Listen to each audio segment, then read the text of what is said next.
नमस्कार दोस्तों।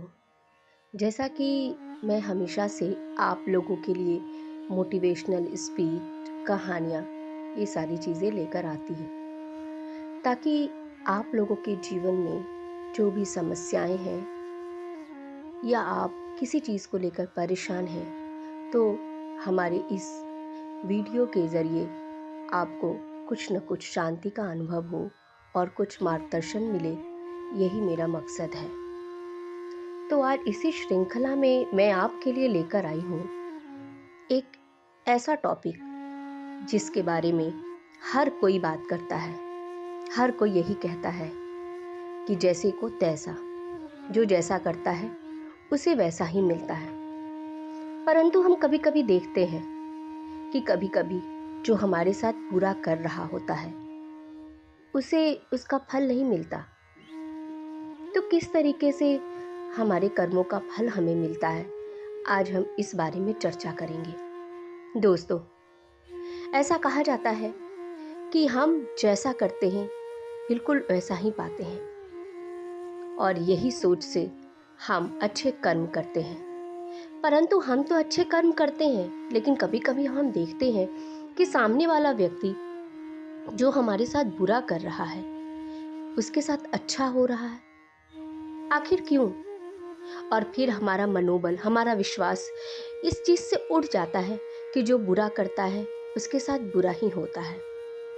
किस तरीके से हमें अपने कर्मों का फल भुगतना पड़ता है, इसके बारे में जानने की कोशिश करेंगे।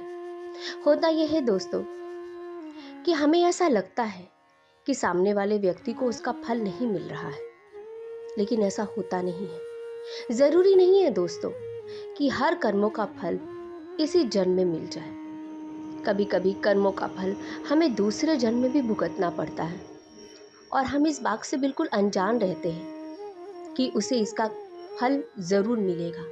हम तो बस ये देखते हैं कि अभी इस समय, इस जन्म में उसे इसका कर्म का फल मिल रहा है कि नहीं, और अगर नहीं मिलता तो हम दुखी हो जाते हैं। दोस्तों, अगर ऐसा नहीं होता तो क्यों हम जिस व्यक्ति के साथ अच्छा कर रहे होते हैं या हम सच्चे मार्ग पर चल रहे होते हैं, तो हमारे जीवन में इतनी कठिनाइयाँ क्यों आती हैं? क्यों ऐसे लोग आ जाते हैं जो आपको दुख, तकलीफ, परेशानियां देकर चले जाते हैं, जबकि आप कभी किसी के बारे में नहीं सोचते कि उसे दुख हो, आप किसी को परेशानी नहीं देना चाहते हैं। आखिर ऐसा क्यों होता है? तो सोचिए कि कभी ना कभी, किसी न किसी जन्म में हमने ऐसा ही कर्म किया होगा, इसीलिए उसका हिसाब किताब हमें इस जन्म में भुगतना पड़ रहा है। तो कभी भी अगर आपके साथ कोई बुरा कर रहा है तो आप बिल्कुल शांत रहें और ये सोचें कि ना जाने किस जन्म का फल है जो आज सब कुछ अच्छा करते हुए भी उस व्यक्ति ने मेरे साथ बुरा किया या बुरा कर रहा है। तो उसे माफ कर दें और ईश्वर से क्षमा मांगे कि हमें इसे सहने की शक्ति दे, और परमात्मा, मैंने किसी भी जन्म में कभी भी इसका दिल दुखाया हो तो उसे क्षमा करे। वो आपके साथ बुरा कर रहा है, उसको स्वीकार करे बिल्कुल शांत मन से। तभी इसी जन्म में आप अपने कर्मों के हिसाब किताब से मुक्त हो जाएंगे। और अगर आपके अंदर फिर से बदले की भावना आ गई और उससे बदला लेने की सोचे, या आपके अंदर उसको लेके गलत भावनाएं आ गई, तो फिर दोस्तों कोई मतलब नहीं है। इसका मतलब आपने अपना हिसाब किताब चुकाया ही नहीं।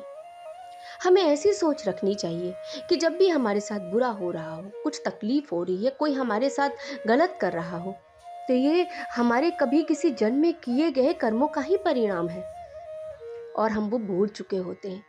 और हम ऐसा ईश्वर से कहते हैं कि हमारे साथ ऐसा क्यों हो रहा है जबकि हम इतने अच्छे हैं।